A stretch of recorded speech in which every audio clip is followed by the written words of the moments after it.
Hello students, welcome to RNM academy channel.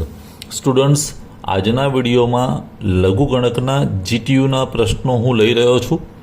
જીટીયુની પરીક્ષામાં પૂછાયેલા પ્રશ્નો સાથે સાથે એક વાત એ પણ કરવાની સ્ટુડન્ટ્સ, ડિપ્લોમા સ્ટુડન્ટ્સ માટે એન્જિનિયરિંગ ડ્રોઈંગ જે સબ્જેક્ટ આવે છે એ આખો સબ્જેક્ટ આ ચેનલ પર ઉપલબ્ધ છે.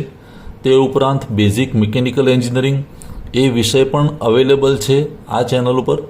તો એના પણ વિડીયો તમે જોઈ શકો છો. અત્યારે આપણે મેથ્સ ચલાવી રહ્યા છે અને મેથ્સમાં લઘુગણક ચાલે છે. તો લઘુગણકમાં જીટીયુના પ્રશ્નોની શરૂઆત કરીએ. ચાલો પ્રશ્ન નંબર 1થી શરૂઆત કરીએ. પ્રશ્ન નંબર 1 જે આપેલો છે જાન્યુઆરી 2016, એમાં રકમ આ પ્રમાણે છે. સાબિત કરો કે log in the bracket x² + 1 નું square root plus x plus log square રૂટની અંદર x² + 1 -x = 0. હવે આપણે આવું સાબિત કરવું છે. તો હું અહીંયા ડાબી બાજુ લઈ રહું છું. ડાબી બાજુ બરાબર log in the bracket x² + 1 plus x plus log in the bracket x² + 1 -x. આવું થશે ડાબી બાજુ. હવે ડાબી બાજુમાં બંને જગ્યાએ log છે અને logનો સરવાળો હોય તો હું log શબ્દને બહાર રાખીને અંદર બે પાર્ટનો ગુણાકાર થઈ શકે. એક પાર્ટ કયો છે?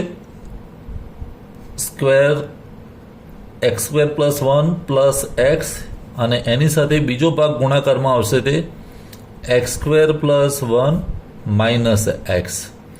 આ બંને પાર્ટ ગુણાકારમાં જતા રહે. હવે તમને જો ખબર હોય તો આ a + b a - b ટાઈપની પદાવલી થઈ અથવા એ ટાઈપનું ફોર્મ થયું. હું સાઈડમાં અહીંયા તમને બતાવું તો આપણે અવયવમાં ભણી ગયા છીએ કે a + b હોય અને બીજામાં a - b હોય તો શું થાય? a² - b². પહેલાનો સ્ક્વેર માઇનસ બીજાનો સ્ક્વેર. તો એ જ વસ્તુ અહીંયા થશે. એટલે = log, તમે જોશો તો અહીંયા પહેલો પાર્ટ એટલે કોણ? આ x² + 1 નું જે સ્ક્વેર રૂટ છે એ છે મારા માટે, અને આ છે તે b છે. હવે આનો સ્ક્વેર, એનો સ્ક્વેર મીન્સ x² + 1 સ્ક્વેર રૂટનો સ્ક્વેર, તો થશે શું? જે સ્ક્વેર રૂટનો સિમ્બોલ છે જતો રહેશે, એટલે ફક્ત આવું જ રહેશે x² + 1, કારણ કે સ્ક્વેર કર્યો એટલે સ્ક્વેર રૂટ જતો રહ્યું. અને -b², b તરીકે x છે તો -x². મને લાગે તમને ખ્યાલ આવી ગયો છે આ સ્ટેપમાં. હવે આનું સાદુરૂપ આપીએ તો log કૌંસમાં x² + 1 - x². હવે x² અને -x² જતા રહેશે. વધ્યું શું? 1. તો log 1, અને log 1 એટલે તો 0, અને 0 આવે તો આપણે કહી શકીએ કે જમણી બાજુ આવી ગઈ. તો ડાબી બાજુ બરાબર જમણી બાજુ આ રીતે સાબિત થઈ શકે. પહેલા પ્રશ્નનો જવાબ તમને સમજમાં આવી ગયો હશે. ચાલો પ્રશ્ન નંબર 2 લઈએ. સ્ટુડન્ટ્સ, પ્રશ્ન નંબર 2 જે મે 2015માં પૂછાયેલો છે તે સાબિત કરો કે log x⁴a/x⁵b plus log x⁴b/x⁴c plus log x⁴c/x⁴a = 0. પ્રશ્નની રકમ જોતાં જ એવું લાગે કે આનો જવાબ બહુ સરળ છે, કારણ કે ક્રમિક પદાવલી આપેલી છે. હવે હું અહીંયા ડાબી બાજુ લઈ લઉં છું. ડાબી બાજુ બરાબર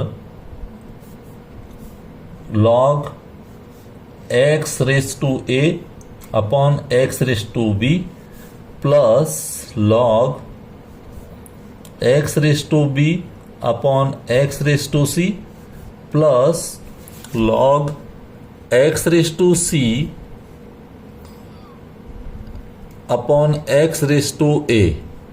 આ રીતનું આપેલું છે. હવે 3 logનો સરવાળો છે તો હું log શબ્દને બહાર રાખીને અંદર બધા જ પદનો ગુણાકાર થશે. એટલે શું થશે?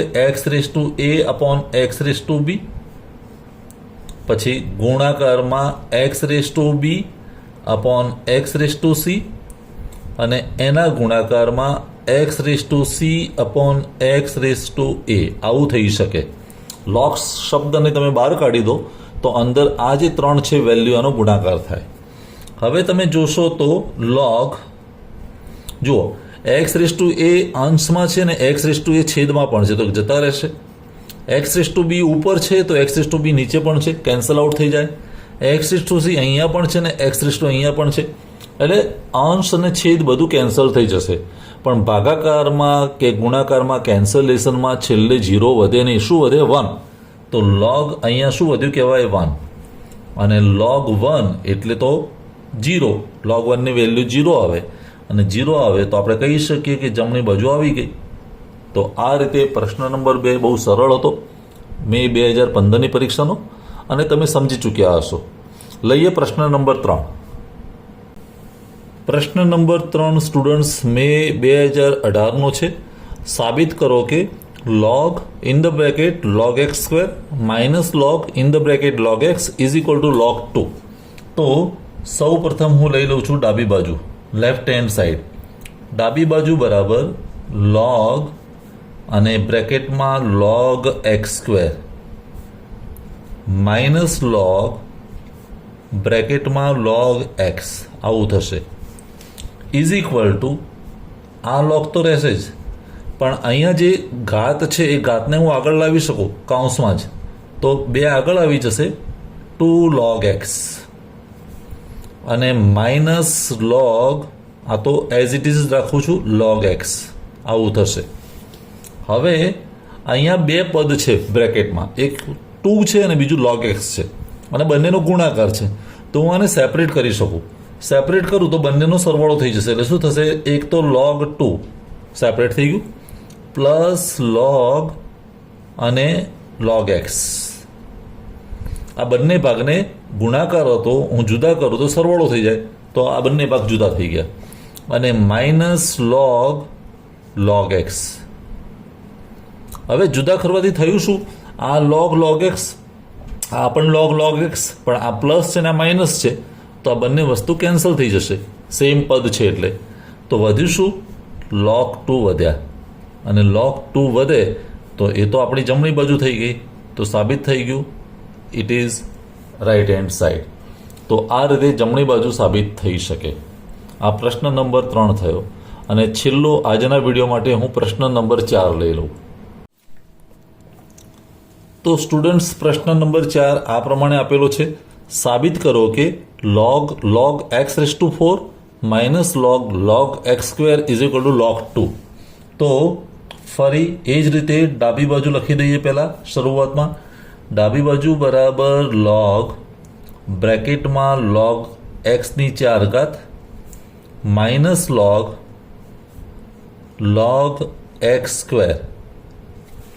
હવે અગાઉના પ્રશ્નમાં જોયું તે રીતે log 12 રહેશે, પણ અહીંયા જે 4 ઘાત છે એને હું આગળ લાવી દઉં તો 4 log x અને માઇનસ log એ જ પદ્ધતિથી અહીંયા 2 પણ આગળ આવી જાય તો 2 log x આવું થશે. હવે આ 4 અને log x, અહીંયા 2 અને log x, તો બંનેને હું સેપરેટ કરી શકું. log 4 log x તો શું થશે? log 4 plus log x. હવે એવી રીતે માઇનસ અહીંયા પણ હું સેપરેટ કરીશ તો log 2 પ્લસ log x, પણ આગળ સાઇન માઇનસ છે તો બંને માઇનસ આવશે, એટલે માઇનસ log 2 અને માઇનસ log x. આ તમને સમજાવવું જોઈએ, કારણ કે માઇનસ કરીને આ આખો ભાગ બ્રેકેટમાં છે એમ માની લઈએ તો બંનેનો સરવાળો બ્રેકેટમાં એડિશન થશે, પણ એડિશનને હું છોડું તો બંને માઇનસ આવશે. હવે થશે શું? log x પ્લસ છે અને log x માઇનસ છે, કેન્સલ થશે, એટલે વધ્યું ફક્ત આવું log 4 માઇનસ log 2. હવે 2 logની બાદ બાકી, તો ફરી હું એને ભેગા કરી શકું. log બ્રેકેટમાં શું થાય? 4/2. જો માઇનસ હોય તો ભાગાકાર થાય, પ્લસ હોય તો ગુણાકાર થાય. 4/2 એટલે 2, તો વધ્યું શું? log 2. 4/2 એટલે 2 આવે તો log 2 વધ્યા, અને log 2 એ જ આપણી જમણી બાજુ જોઈએ છે, તો ઇઝ ઇક્વલ ટુ જમણી બાજુ. તો સ્ટુડન્ટ્સ આજના વિડીયોમાં આપણે આ 4 પ્રશ્નો જોયા. તમે ધ્યાનથી સમજી લો અને એ જ પ્રમાણે જાતે પણ ગણી નાખો. છતાં કંઈ ક્વેરી હોય, સમજ ન પડે તો મને કોમેન્ટ સેક્શનમાં જરૂર બતાવજો. અને ફરી મળીશું આવતા વિડીયોમાં नवा टॉपिक साथे के नवा दाखलाओं साथे. Thank you for watching. Thank you very much. अगर आपको ये वीडियो पसंद आया है और आप मेरी चैनल पर नए हैं तो प्लीज मेरे चैनल को लाइक कीजिए, शेयर कीजिए और सब्सक्राइब जरूर कीजिए. Thank you very much.